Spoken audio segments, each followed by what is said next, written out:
This is the steering assembly out of a 2008 Troybilt pony.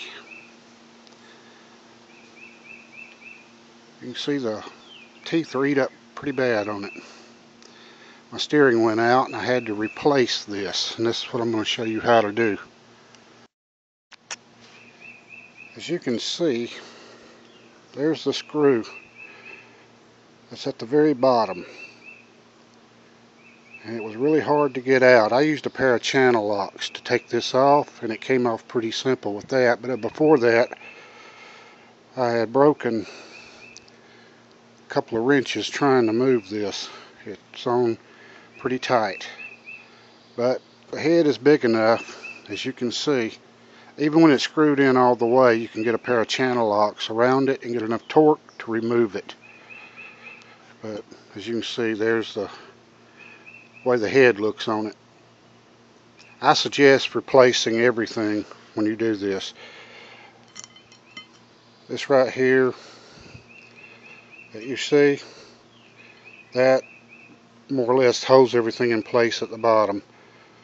You've got a cutout like that at the bottom, a little hex cutout that sits in. This is only a couple of bucks. Replace this.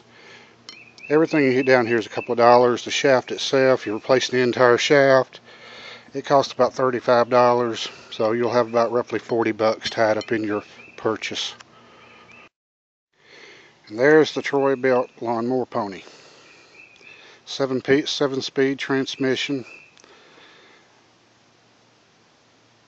To get the shaft out, you're going to have to tie the steering column here off to where it cannot move, so you can take that screw I just showed you loose at the bottom. I tied ropes around each end and around the seat and was able to do this, but you can, any way you can secure it's fine. Also, back tire, I set it up on a brick. I'll show you the brick. There's what I set my back tire in. As you can see, it's about 10 inches high. It gives you enough clearance to work when you lower your deck all the way to the bottom. There you can see, quite possibly you can see it, the gear in place inside there. The screw's up under the bottom under there to where you have to get to it, but it's not that difficult. Set a brick under the back tire, tilt it, lower your deck all the way to the bottom. Should have plenty of reach. You're going to have to secure this, like I said.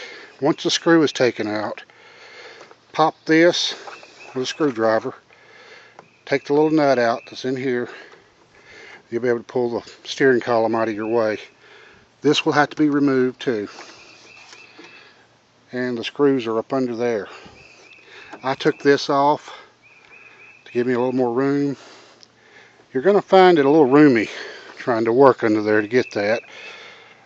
I took the two screws on this side and the other side that hold the gas tank. I took them out and just tilted the gas tank. It's better if it's not got a lot of gas in it, but mine was full, but it didn't leak any. And I tilted the gas tank forward to where I could get my hands in and take care of everything. And that's basically it. And just reverse the procedure going in. There is one thing I will tell you to try before you secure your steering column in place. You see that that's turning, that little gear that's turning? I'm talking about this one. Tilt your wheels all the way to the left and check and see how much room you got. Then when you come back to the right, see how much turn you got there. You may want to tilt them all the way to the right and then adjust the teeth to where you set the gear in place. I would say put them straight and advance it like I did, about 3 teeth, turning it to the right. And that way you'll have just as much clearance on when you turn it on both sides. If you just do it with your wheels straight, you'll have more turn to one side than the other. I hope this helps you out pretty good.